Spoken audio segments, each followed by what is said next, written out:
Good morning, everyone. Good morning.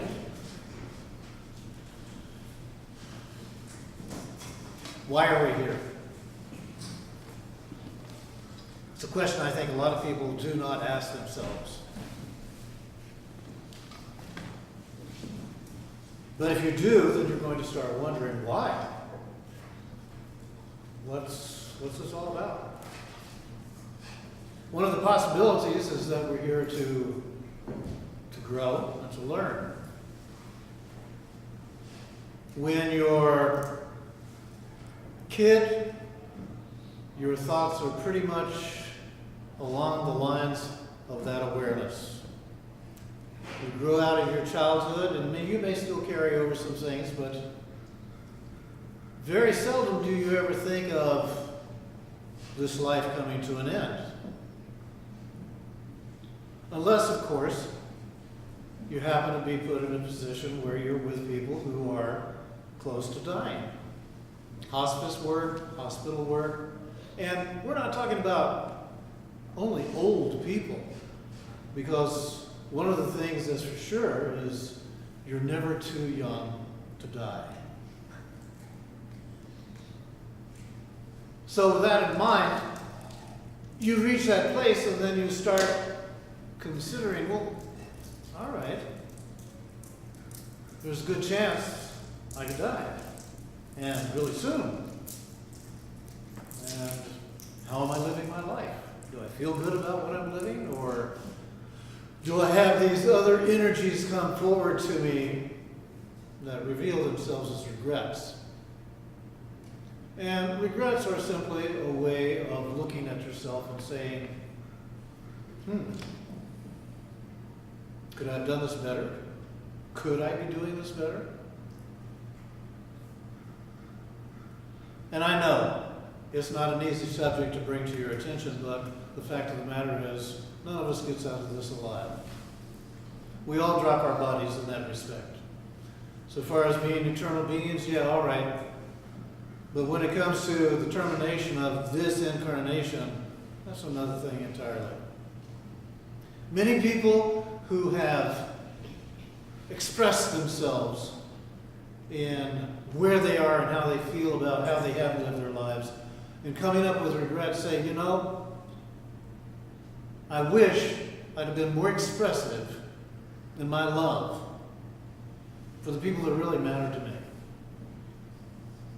I wish I'd have had the courage to come out and say, I love you.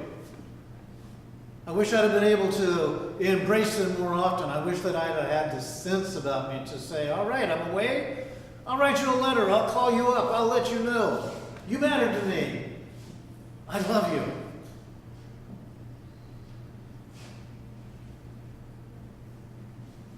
Of course, we're only talking possibilities here.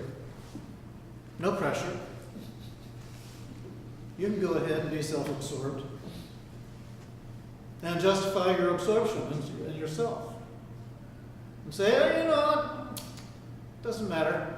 He'll be around. And then a lot of other people are so wrapped up in their work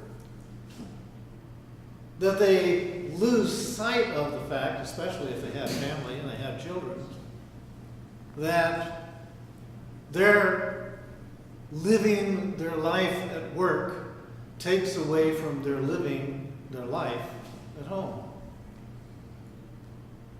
Quite a few people came forward and said, you know, I could have had a better relationship with my wife, I could have had a better relationship with my kids if I hadn't spent so much of my time at work. As a matter of fact, I said to myself, that's important, it really is. But I never did anything about it. And I stayed married to my work, and my kids grew up, and then I saw it was passing me by, and I tried to form a relationship. It was too late. Something had happened, and they just went on with their lives, and I just found it wasn't there for me. Or they got sucked into believing that they had to do this job because pressure was put upon them, and they were just miserably unhappy with the job they were doing. Their work turned out to be a regret that absorbed their time and attention and energy. And they said, you know, I should have done something that I liked a lot better. So the possibility is, well, where are you right now in relationship to your work? You love your work? You hate your work? Is it a means to an end? Is there a possibility that you could find something that matches your passion? That makes you feel good about you being you? I mean, I know, there's only one job and that's the one you have. No others exist. And that's a mindset we get into where we lose sight of the fact that we are the ones who are closing ourselves down, and if we do, then we are the ones who are setting ourselves up for the possibility of regrets later on. Do you think of yourself as different and perhaps people can't handle you? I mean, you have 3 eyes, I don't know. Well, you know, we have these weird notions about ourselves. So the possibility is, if you're regretting that you're weird, you might want to turn that around and start accepting that you're weird and just get on with your living. I know I'm weird. Every time I look in the mirror, it's confirmed. But then again, we're talking about the possibility of not coming to a place where we have regrets because we didn't accept ourselves. And then what about what you're doing so far as living somebody else's expectations of you, of what you should be, who you should be, how you should be? Is there a possibility that if you continue to do that, you're going to come to a place where you're saying, oh my God, what happened to my dream? It evaporated, but it didn't go away. It just went into the background. And then these days and times, you know, there's such a push for be yourself, do for yourself, to where I think there's a certain missing of the mark that can come up as a regret when you see, God, I was so selfish. It was just about me. I didn't do anything out of my way for anybody else. It was me, me, me, me. And sometimes because of that dynamic power of regret, the people in their last hours will say, I'm going to give everything to a charity. I'm going to donate it to somebody else so that there's a sense of, wow, at least I took this opportunity to give of myself and what I had.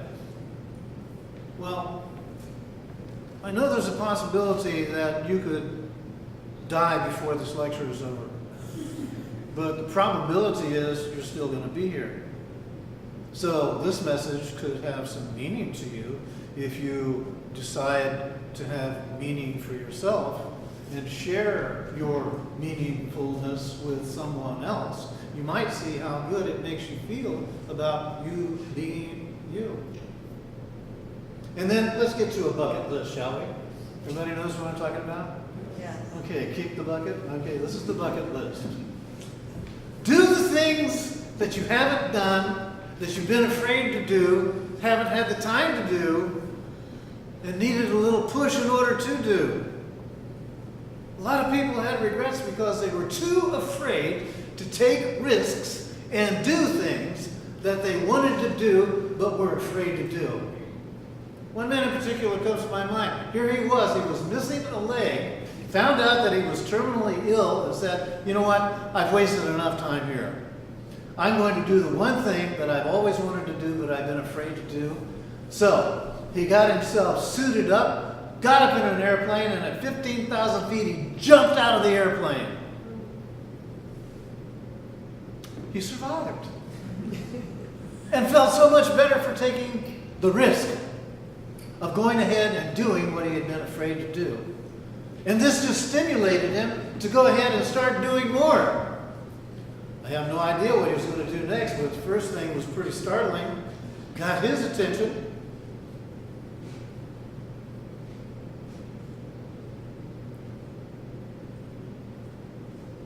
So,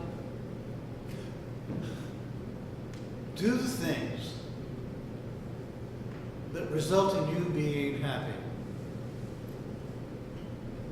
that result in you actually enjoying your life more. And you might find that something that helps you to give you the time to actually do that is take better care of yourself. Because a number one regret that a lot of people had surface with them was, my God, maybe I wouldn't be sick if I'd have taken better care of myself. Maybe if I'd have eaten better, if I'd have slept more, if I'd have rested more, if I'd have actually taken time out to get quiet and tune into myself and find out what's going on in there instead of just ignoring it, denying it, and having it build up as energy to where it finally manifested as dis-ease. Of course, I know there's no correlation there. Things just happen to us. I mean, what can we do? But you see, that's the mindset that often is encountered when you reach that place where you realize you're going to die. You start wondering, could I have?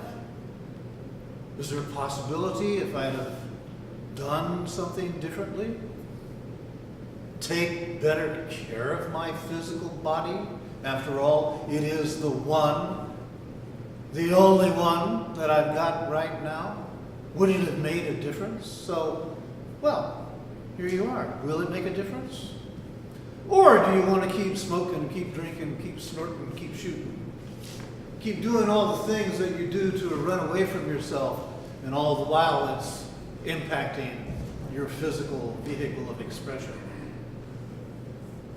So these are just possibilities, but I'm saying it to you in the form of listen to what other people have to say that can possibly help you help yourself not come to a place of living regrets. You make mistakes? Okay. Honor them. Come to a place where you embrace yourself and say, all right, I tried it this way for this long. I've heard this message. I'm going to make some changes here instead of saying I can't do it because I'm just so mistake-ridden. You're too self-conscious.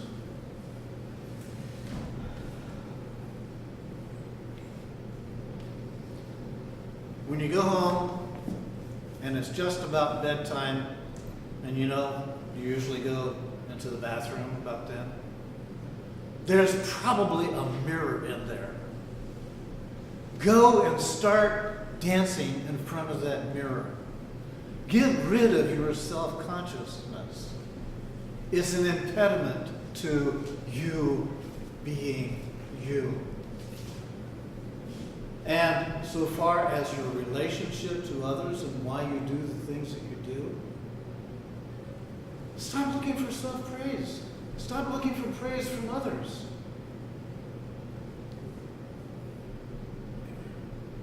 I know. How did that get into regrets? Think about it. How many times have you not done what was there for you to do that would have resulted in you feeling good about you, and you were afraid that you would get ridiculed? And the only time you would do it is if you thought, there's a really good chance that I'll get praised here. That's taking role playing to a place of incredibility. It really is. So, the last thing I want to say to you is,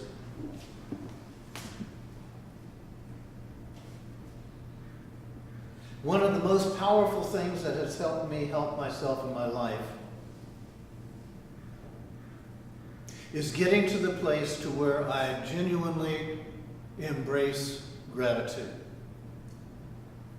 It helps me get beyond the limitations of my ego and all of its concerns about this, that, and the other, and I just simply go to a place of genuinely being grateful. If I have to mouth the words to get the energy going, I'll prime that pump until it gets going. And I find that gratitude helps me feel much better about me being me. There's a really good chance that were I to die in the near future, I would have very few regrets. I wouldn't necessarily be like Frank Sinatra and say, too few to mention. But I would come to a place of saying, good. I've chosen to grow. I've chosen to learn. And I am here with that sense of integrity to where my regrets have been diminished mightily. So I have a lot more to live for. And part of that is because I don't have a lot of regrets in the way to prevent me from living me, being me. And I simply encourage you, be glad you're you. It's a good thing. The world would not be benefited by your being here were you not. Thank you for your attention.